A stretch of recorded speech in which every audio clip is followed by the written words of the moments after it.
ಇದು ರಾಜ್ಯದ ಪೊಲೀಸ್ ಅಧಿಕಾರಿಗಳು ನೋಡಲೇಬೇಕಾದಂತಹ ಸ್ಟೋರಿ. ನೀವೇನಾದರೂ ಪೊಲೀಸ್ ಇಲಾಖೆಯಲ್ಲಿದ್ದೀರಾ, ನಿಮ್ಮ ಖಾಸಗಿ ವಾಹನದ ಮೇಲೆ ಪೊಲೀಸ್ ಅಂತ ಸ್ಟಿಕ್ಕರ್ ಹಾಕ್ತಿದ್ದೀರಾ, ಹಾಗಾದ್ರೆ ನಿಮ್ಮ ವಾಹನವನ್ನು ಪರಿಶೀಲಿಸಿ. ಆ ಸ್ಟಿಕ್ಕರ್ ಹಾಕಿದ್ರೆ ಅಂತಹ ಪೊಲೀಸರು ತಪ್ಪದೆ ಈ ಸ್ಟೋರಿಯನ್ನು ನೋಡಿ. ಖಾಸಗಿ ವಾಹನದ ಮೇಲೆ ಸ್ಟಿಕ್ಕರ್ ಹಾಕಿದ್ರೆ ಬೀಳುತ್ತೆ ಕೇಸು. ನಿಮ್ಮ ಖಾಸಗಿ ವಾಹನದ ಮೇಲೆ ಪೊಲೀಸ್ ಅಂತ ಸ್ಟಿಕ್ಕರ್ ಹಾಕುವ ಹಾಗಿಲ್ಲ. ಖಾಸಗಿ ವಾಹನದ ಮೇಲೆ ಸ್ಟಿಕ್ಕರ್ ಹಾಕಿದ್ರೆ ನಿಮ್ಮ ವಿರುದ್ಧ ಬೀಳುತ್ತೆ ಕೇಸು. ದೂರು ಕೊಟ್ಟರೆ ಪೊಲೀಸರ ಮೇಲೆ ಬೀಳುತ್ತೆ ಕೇಸ್. ನಿಮ್ಮ ಪ್ರೈವೇಟ್ ಗಾಡಿಗಳ ಮೇಲೆ ಪೊಲೀಸು ಅಂತ ಬರ್ಕೊಂಡು ಮಿಸ್ಯೂಸ್ ಮಾಡ್ತೀರಾ ಎನ್ನುವಂಥದ್ದರ ಅದರ ಮಾನದಂಡದಲ್ಲಿ ಈ ತರಹದೊಂದು ಕ್ರಮ. ಅಂತಹವರ ವಿರುದ್ಧ ಸಾರ್ವಜನಿಕರು ದೂರು ಕೊಡಲು ಅವಕಾಶ ಇದೆ. ಬೇಕಾದರೆ ಸಾರ್ವಜನಿಕರು ದೂರು ಕೊಡಬಹುದು. ಇಲಾಖೆ ಕ್ರಮದ ವಿರುದ್ಧ ಪೊಲೀಸ್ ವಲಯದಲ್ಲಿ ಆಕ್ರೋಶ ನೋಡಿ. ಗವರ್ನಮೆಂಟ್ ವೆಹಿಕಲ್ಲು ಗೃಹ ಇಲಾಖೆ ಪೊಲೀಸರಿಗೆ ಕೊಟ್ಟಿರುತ್ತೆ.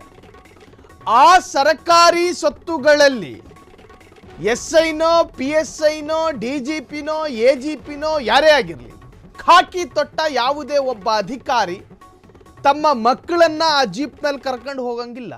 ನನ್ನ ಮಗಳಿಗೆ ಸ್ಕೂಲಿಗೆ ಲೇಟ್ ಆಯಿತು, ಬಿಟ್ಟು ಬರ್ತೀನಿ ಅಂತ ಹೇಳಿ ಸರ್ಕಾರಿ ವಾಹನದಲ್ಲಿ ಹೋಗಿ ಬಿಡುವ ಹಾಗಿಲ್ಲ. ಗೊತ್ತಿರಲಿ, ತಮ್ಮ ಸ್ವಂತ ಇಚ್ಛಾಶಕ್ತಿಗಾಗಿ ನಿಮ್ಮ ಸಾರ್ವಜನಿಕರ ತೆರಿಗೆ ಹಣದಿಂದ ತಗೊಂಡಿರುವಂತಹ ಗಾಡಿಯಲ್ಲಿ ನಿಮ್ಮ ಮಕ್ಕಳನ್ನಾಗಲಿ ನಿಮ್ಮ ಹೆಂಡತಿ ಮಕ್ಕಳನ್ನಾಗಲಿ ಬಿಡೋ ಹಾಗಿಲ್ಲ.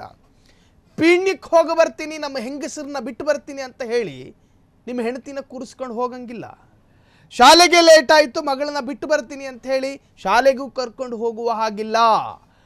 ಖಾಕಿಧಾರಿ ಪೊಲೀಸರು ಸ್ವಂತ ಕುಟುಂಬದ ಕಾರ್ಯಕ್ಕಾಗಿ ಪೊಲೀಸ್ ಇಲಾಖೆಯ ಗಾಡಿಯನ್ನು ಬಳಸೋ ಹಾಗಿಲ್ಲ. ಈ ನಿಯಮ ನಿಮ್ಗೆಲ್ಲರಿಗೂ ಕೂಡ ಗೊತ್ತಿದೆ. ಆದರೆ ಈಗ ನಿಮ್ಮದೇ ಅಂದರೆ ಪೊಲೀಸ್ ಅಧಿಕಾರಿಗಳ ಖಾಸಗಿ ವೆಹಿಕಲ್ ಇರುತ್ತೆ ಅನ್ಕೊಳ್ಳಿ. ಅದು 2 ವೀಲರ್ ಆಗಿರಲಿ, 3 ವೀಲರ್ ಆಗಿರಲಿ, 4 ವೀಲರ್ ಆಗಿರಲಿ, ಅದರ ಮೇಲೆ ಪೊಲೀಸು ಅಂತ ಸ್ಟಿಕ್ಕರ್ ಹಾಕುವ ಹಾಗಿಲ್ಲ. ಆ ನಿಯಮ ಬಂದಿದೆ. ಜೊತೆಗೆ ಆ ತರಹದ್ದೇನಾದರೂ ನಿಮ್ಮ ಕಣ್ಣಿಗೆ ಕಂಡು ಬಂದಲ್ಲಿ ನೀವು ಕೂಡ ಆ ಪೊಲೀಸ್ ಮತ್ತು ಆ ಗಾಡಿಯ ವಿರುದ್ಧ ಪ್ರಕರಣ ದಾಖಲಿಸಬಹುದು. ಸಾರ್ವಜನಿಕರಿಗೂ ಕೂಡ ಅದರ ಅವಕಾಶ ಇದೆ. ದೂರು ಕೊಟ್ಟರೆ ಪೊಲೀಸರ ಮೇಲೆ ಬೀಳುತ್ತೆ ಕೇಸ್. ಸ್ವಂತ ವಾಹನದ ಮೇಲೆ ಪೊಲೀಸ್ ಅಂತ ಸ್ಟಿಕ್ಕರ್ ಅಂಟಿಸಬಾರದು. ಇದು ಹೊಸ ನಿಯಮ, ಸಾರ್ವಜನಿಕರ ಗಮನಕ್ಕಿರಲಿ.